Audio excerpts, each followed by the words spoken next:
Hey there, I am back, and this video is going to show you another way to use tarot cards. So I am all about creating my future, not just trying to predict a future. And so what I like to do is sometimes I'll ask an oracle deck or a tarot deck, and I'll use a couple of different decks so you can see. Hey, how can I get what I want? So for example, I say, hey, how can I reach a bigger audience with my tarot course? Shuffling, shuffling, shuffling. And here we go. We have the Eight of Wands from the Effortless Tarot deck. So with the Effortless Tarot deck, I include a definition. I include who it could be as a person, a yes or no answer, and a time frame. So with this, I would say, okay, an airplane, maybe I have to travel outside of who I usually see and do things different that I normally do. That's just coming to me off the cuff. Now this says movement, air travel, immediate action, fast-paced change. So in order for me to reach a bigger audience, I can't hem and haw about it. I have to act now. So things that come to me about that is maybe I'll send an email newsletter with that mediumship tarot reading that I did and give everybody a taster. Now, who this card is as a person is a goal-oriented person, a Sagittarius, that's their sun sign. Who do I know that's a Sagittarius? Well, my nephew, who I'm going to see next week, my father-in-law, who I'm going to see next week. Maybe I could tell them about my course and see what they say, because even though they're not marketing experts, they might have a juicy tidbit to share with me that I hadn't thought of yet. And then for the yes or no, this is a yes answer. And then it says a timeline, November 23rd through December 2nd. Well, guess what? We're in February. I'm going to do it now. So, yes, how can I reach a wider audience with my course? I've also pulled, this is one of my favorite cards from the Rider-Waite Tarot deck. This is the Empress. So look at her. She's got a crown of stars on. She is reclining in nature. She's got a planchette, which is that thing that moves the Ouija board. Ooh, I love that I just did a mediumship tarot spread. I don't mess with a Ouija board. But, yeah, she's surrounded by wheat. She is abundant. This is feminine energy. And in the very beginning video, I talked about that. Now, whether you are a man or a woman, we all have a mix of both. Now, in our Western society, hustle and working yourself to death is seen as valuable and encouraged.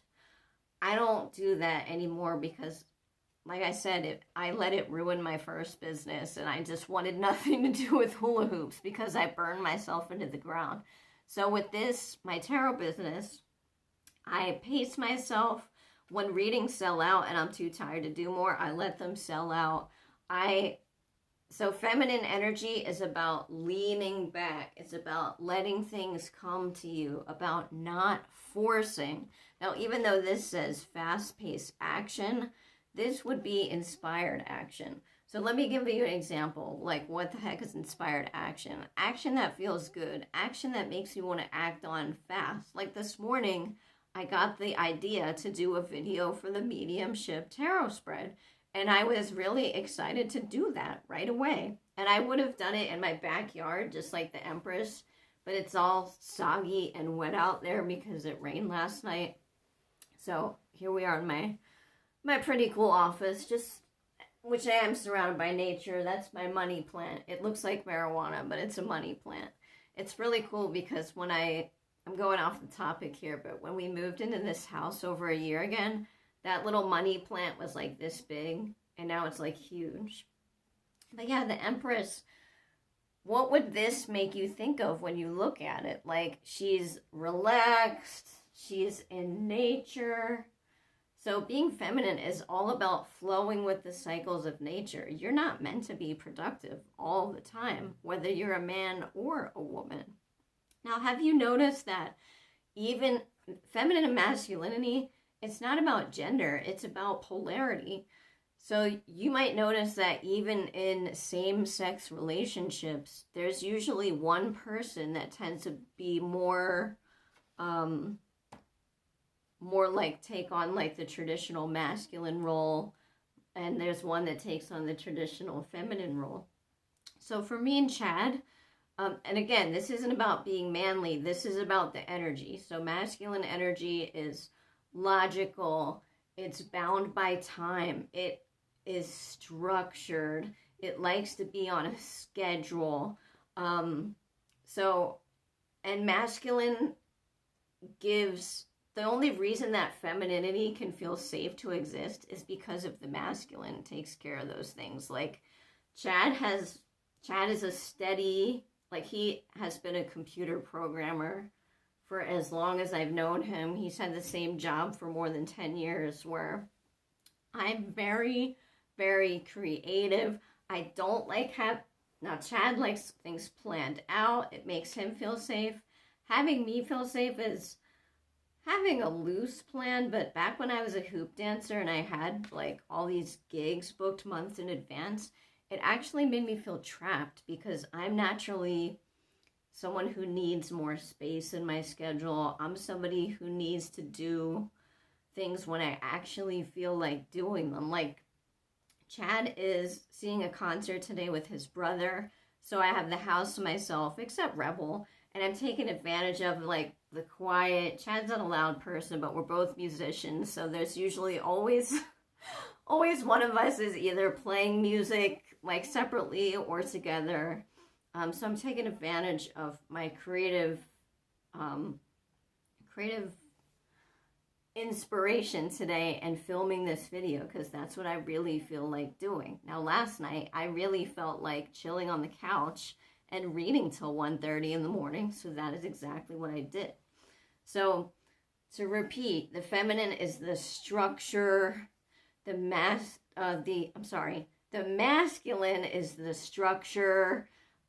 It's more planned out, it's more action oriented, and the feminine is all about flow, creativity, receptivity. There's that polarity.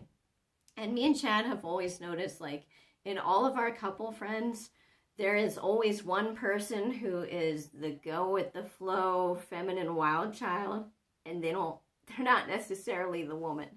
So in me and Chad's relationship, I am the very feminine one because I need to have a lot of space to do what I want to do. I don't have a ton of energy to be on the go all the time. I am not an extrovert. Now, I can talk to anybody. I'm not shy, but I need a lot of time to decompress after that. Whereas Chad has energy out the wazoo. He's on the go a lot. He does take naps, but now in our friends, our friend Brendan is the one who's more like me. He doesn't like having things planned out in advance. He's the wild card. Ashley is the one with the stable, steady job that she's had forever. She's the one who likes things planned out and likes things just so. With my other friends, Nicole and Devin, Devin is also the one who is the feminine one. Like, he wants time. He doesn't want to be bound by a steady, stable job that he has forever. He wants more to do his own thing. And even though my friend Nicole, his wife, has a business, she is very disciplined and very structured with it and very organized with it. Whereas, like, for me, I'm consistently inconsistent. Like, if I don't feel like sending a newsletter this week, it's not going to get sent, and I am not worried about it. Last year, when we took a vacation to Texas for like a month and a half during winter, I did not be on social media at all. I barely sent a newsletter. And did my business fall apart? No, it did not, because it felt good to me to do that. So I don't do things just for the sake of taking action. But I hope I explained that well for you, like the difference between feminine and masculine energy and how it pertains to doing these readings is like this, I just want to explain what feminine energy is because this is the feminine energy card. So letting things come, slowing down, taking care of yourself, being out in nature more. Let me find a masculine energy card to, here's one. Here's a masculine energy card. He's on a horse. He's rushing. He's taking action. You don't even need to know what the card is to know, like, this guy is in full action mode. That's like the opposite of me. I will say, like, I know a lot of women that got brainwashed into being in that role, and they, health-wise, are not doing well. So it's not natural for a woman to be in that mode all the time. It is natural for a man because they have testosterone constantly, which gives them that energy. Women, we don't. A man could, like, fight and stay up for 3 days and be fine, whereas, like, oh my god, if I did that, I would be dead. It's like every time I tried to get a full-time job and was like, I'm not gonna have a business anymore, I would end up, like, on my deathbed, like, so sick. It happened a couple of times, and finally Chad was just like, you need to stop, like, and I was like, you're right. So anyway, like, that's the difference between feminine and masculine. One is not better than the other. We all have it in varying degrees. It's kind of like a spectrum of it.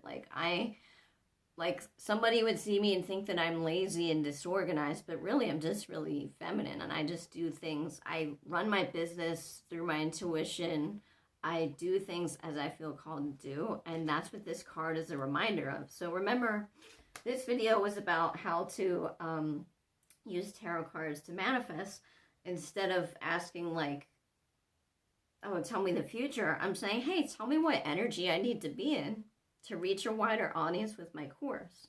So I need to be receptive, and being receptive, people will often say, like, hey, what does that mean? Like, well, when somebody tries to give you something, how do you act when you receive, like, a compliment?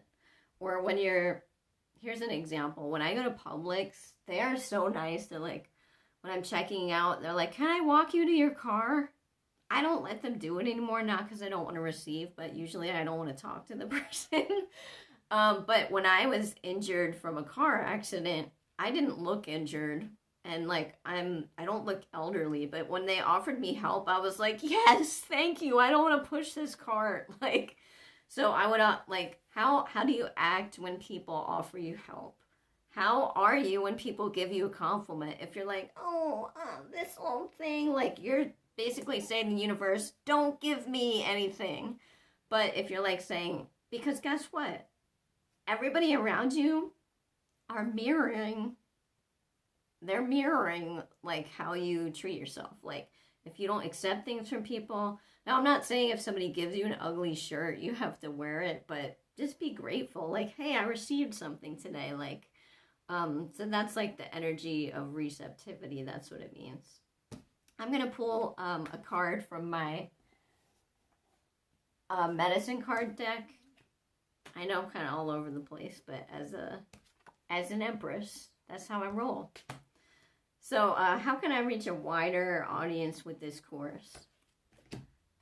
The otter. Look how cute. I love this card because it looks like Rebel, my dog. And my dog, people will always remark, oh my god, he is the most playful, silly, funny dog. So this card is like saying, hey, and it's in water too. Don't take things so seriously. Make it fun. Make it playful. How can I make this more playful? This is another card about receptive feminine energy. And the otter is all about sisterhood. Now, coming from someone who used to be a dancer, in that, when I was in ballet, when I was like more than 20 years ago, and even belly dance like more than 20 years ago, which I am taking belly dance again, yay. But back then, I was at a studio that was very catty. The girls were insecure. They were very competitive towards me, and I did not thrive, and I did not like it. That's the opposite of feminine energy. Feminine energy is all about going out with your female friends. Like, my friend Ashley just got a huge promotion, And I am so happy for her. I want her to thrive. Now, I know people that are no longer in my life that they were super jealous of me because they thought that my success was taken away from them. That's the opposite of feminine energy. There's no cattiness, there's no competitive energy. There's I want you to win because you're connected to me. I hope that makes sense. But this is all about being playful and fun and yeah, just look how cute that is. Otter also, she's in the water, but did you know like otters can also go on land?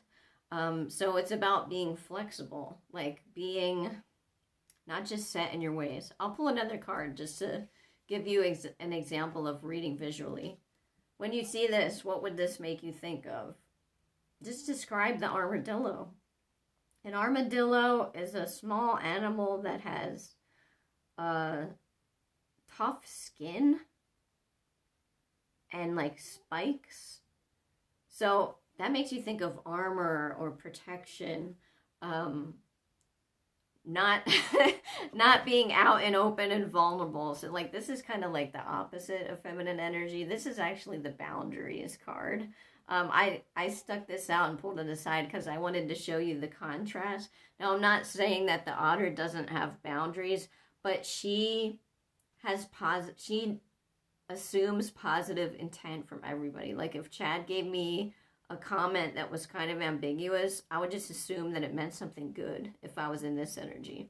Whereas the armadillo is like, don't mess with me energy. So that's another example of how you can use the cards to get what you want. They'll tell you what energy you need to get. And I just wanted to show you more examples of reading visually. And before I leave you guys, I want to thank you so much for taking this course. I intend to get all 5-star reviews that pour my heart and soul into all my creations. If you plan on leaving anything less than 5 stars, please contact me first via Etsy to let me know how I can make it right. Thank you.